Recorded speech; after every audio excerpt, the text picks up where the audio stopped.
Na aula de hoje, nós vamos estudar sobre a cadeia de suprimentos, né, seus conceitos e princípios básicos.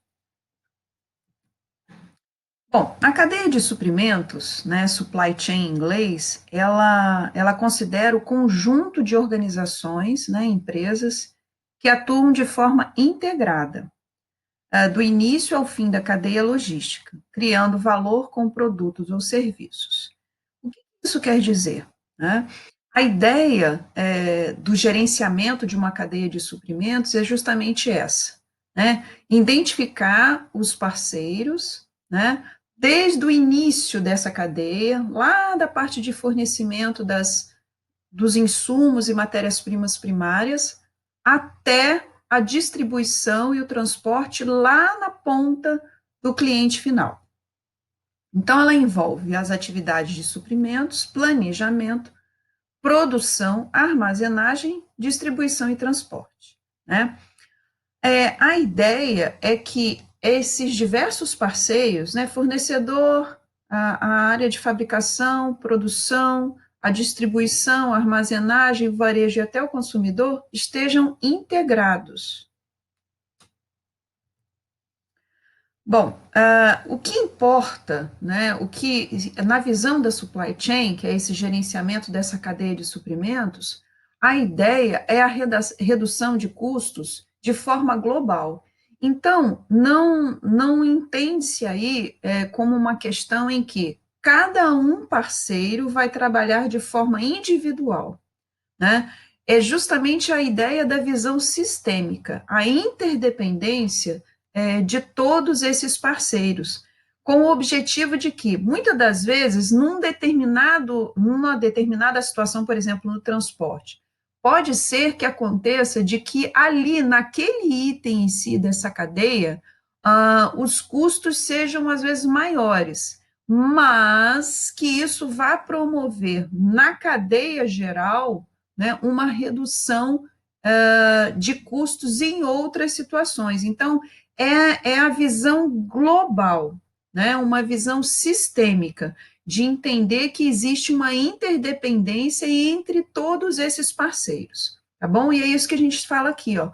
O gerenciamento da cadeia de suprimentos faz a gestão sistêmica de todos os processos e fluxos. Então, muitas das vezes, estou dando um exemplo como a gestão de transportes, às vezes, você pode incrementar, você pode melhorar muito, né, a questão do tempo na entrega do transporte, ainda mais no agro, que existe uma necessidade, muitas das vezes, grande, né, da gente encurtar esse tempo de entrega, que vai aumentar os custos efetivamente naquele parceiro, naquela etapa ou atividade, mas que isso vai trazer um ganho, né, uma otimização na produtividade da cadeia como um todo. Tá? Essa é a ideia do gerenciamento da cadeia de suprimentos, é entender o todo. Então, ó, o gerenciamento da cadeia de suprimentos faz a gestão sistêmica de todos os processos e fluxos de informações, tá?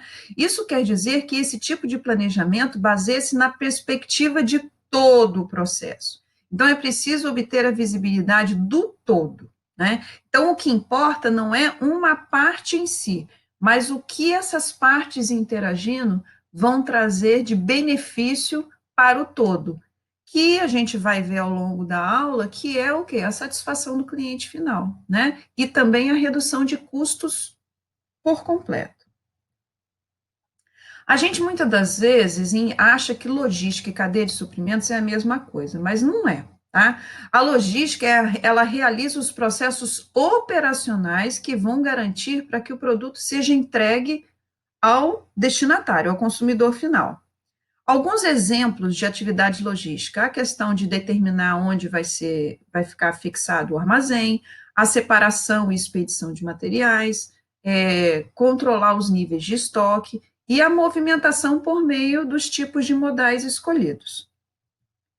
Já a cadeia de suprimentos, ela tem uma relação com as empresas, os parceiros que a compõem, tá?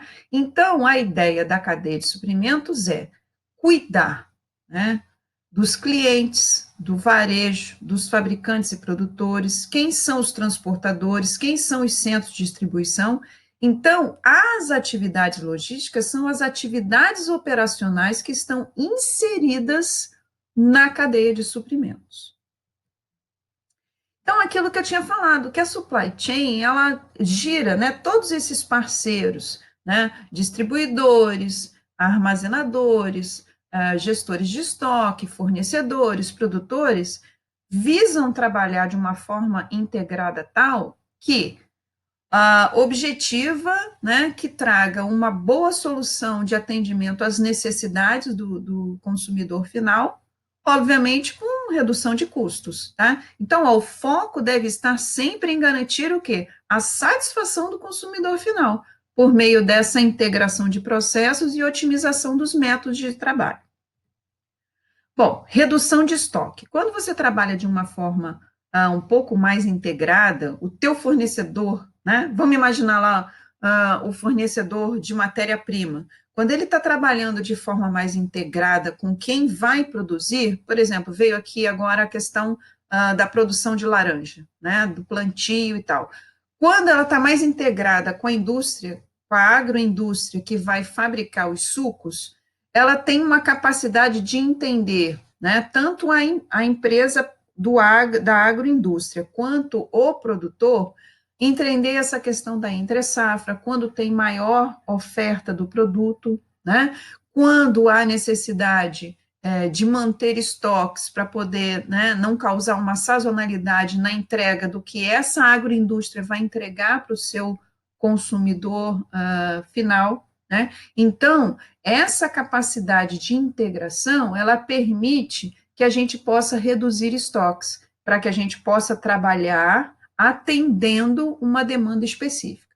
Então, ó, o papel do fornecedor é gerenciar a quantidade de cada item armazenado e providenciar o seu abastecimento conforme a necessidade.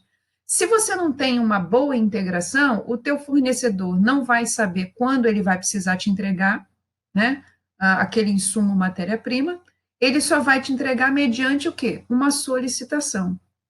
Quando você trabalha nessa questão mais integrada, esses dois precisam trabalhar o quê? Em conjunto. Só que também a agroindústria, ela só vai produzir mediante o quê? Uma demanda no mercado consumidor.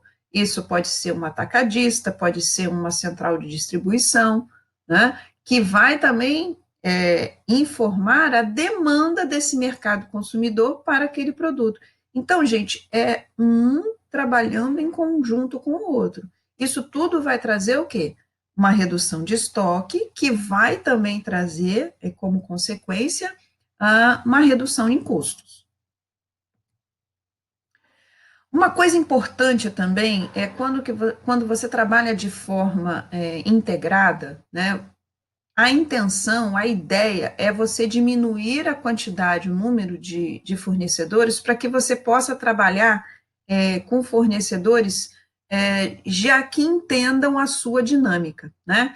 Então, olha só, quando a gente concentra participantes na cadeia de abastecimento, maior serão os recursos exigidos para gerenciar essa integração. Então, por isso, a limitação na quantidade de fornecedores cadastrados vai facilitar a atividade de controle. Se você trabalhar com uma gama de fornecedores muito grande, isso vai exigir de você uma maior controle dessas atividades, tá? Então, por isso que a gente trabalha com seleção de fornecedores. Essa questão aí, a gente vai trabalhar bastante, a gente vai falar um pouco quando a gente for falar da parte de gerenciamento de compras, que é a gente identificar o fornecedor que mais atende às nossas necessidades, né? Ou às necessidades daquela empresa produtora. Isso, como a gente já havia falado, tem por objetivo a gente oferecer uma boa qualidade no atendimento e entregar aquilo que o cliente final está esperando, né? Então, ó, os clientes eles têm se tornado cada vez mais exigentes e menos apegados a uma empresa, uma marca, né? A gente mesmo pode trazer isso para nós enquanto perfil de consumo, né? Assim, é necessário acompanhar de perto a qualidade dos produtos e serviços que são oferecidos. sempre mantendo em mente que isso vai além daqueles gerados pelo seu negócio, né? Isso inclui fornecedores e transportadores. Então, essa ideia de que eu me preocupo, por exemplo, sou uma agroindústria fabricante de suco de laranja, aí me preocupo só com o suco de laranja, com o meu produto, a qualidade do meu produto. Não, eu tenho que me preocupar também com a entrega desse produto, como ele vai ser entregue, se ele vai ser entregue dentro das qualidades exigidas, dentro do prazo combinado. Então, por isso que se entende como uma cadeia de suprimentos, porque o cliente não quer só receber um bom produto, um produto de qualidade, ele quer receber dentro do prazo combinado, ele quer receber, ou ele quer pagar por isso um preço que ele entenda ser justo. Quando você trabalha de forma integrada, todos esses agentes conseguem contribuir para resolver, né, possíveis problemas, tá bom? Então, com o gerenciamento integrado, é possível mapear os processos e identificar onde a gente tem um gargalo, onde a gente tem uma maior dificuldade. Bom, com isso, a gente identifica que para a cadeia de suprimentos no agronegócio, a gente tem alguns desafios. E aí eu elenquei algumas delas, né? Cadeia heterogênea. Por quê? Né? Nós temos características diferentes, né? A gente tem um agronegócio, quando a gente fala de algumas commodities, algo bem forte, né? Que tem uma série de recursos e uma estruturação mais robusta, e a gente também é aquele pequeno produtor, né? Que trabalha em formas de cooperativa, e ele não tem, ele não é tão forte, nem tem uma estruturação, né? Então, quando você vai montar uma cadeia de suprimentos em que cada elo dessa cadeia possui estruturas, possui recursos diferentes, isso aí causa uma problemática. Então, uma cadeia, ela precisa de elos que possuam o mesmo potencial e poder de atuação, senão a tendência é a corrente arrebentar no elo mais fraco. E a gente percebe que isso, quando a gente está falando de um pequeno produtor, né, de um produtor familiar, isso acaba arrebentando, no caso, nessa cadeia de suprimentos, justamente para o elo mais fraco. Quando a gente está falando de uma agroindústria, de um agronegócio, em que os parceiros, eles possuem mais ou menos a mesma estrutura ou a mesma capacidade de recursos, isso, vamos dizer assim, a gestão dessa cadeia acontece de forma mais homogênea. A gente vê que é muito importante, a gente falou um pouco sobre isso nas aulas, a questão das associações cooperativas, elas ajudam nessa integração desses elos mais fracos da corrente, que são os pequenos produtores rurais. Mas a gente também conversou muito nas aulas também sobre essa dificuldade, né, do pequeno produtor se unir em cooperativas e associações, né? A gente tem poucos subsídios e incentivos, talvez por parte do governo e entidade de classe, a questão da produção agropecuária. E aí também foi levantado em algumas aulas anteriores que não é só a questão do pouco subsídio e incentivo, mas sim o pequeno produtor perceber a necessidade dele interagir, né, dele estar mais próximo dessas entidades de classe e procurar informação, né? Porque às vezes até informação se tem, né?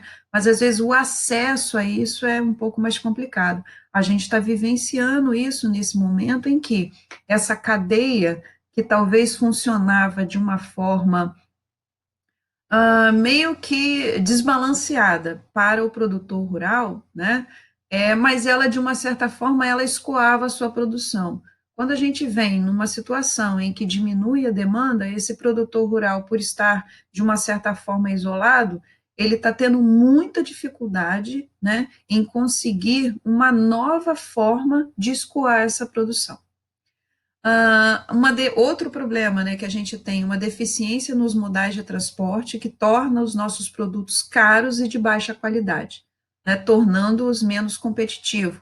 Isso no mercado internacional e no mercado interno também, né? Isso reduz custo, isso reduz lucro, né, para o produtor e causa um desperdício muito grande de alimentos, né? Bom, de uma forma mais assim, macro, né, a gente explicou um pouquinho sobre a gestão da cadeia de suprimentos, qual é a sua ideia básica, né? E aí eu sugiro a vocês que assistam também aos links dos vídeos que eu sugeri, também um artigo muito breve que fala um pouco dessa importância da cadeia de suprimentos no agronegócio e realizem depois as atividades. Tá bom, pessoal?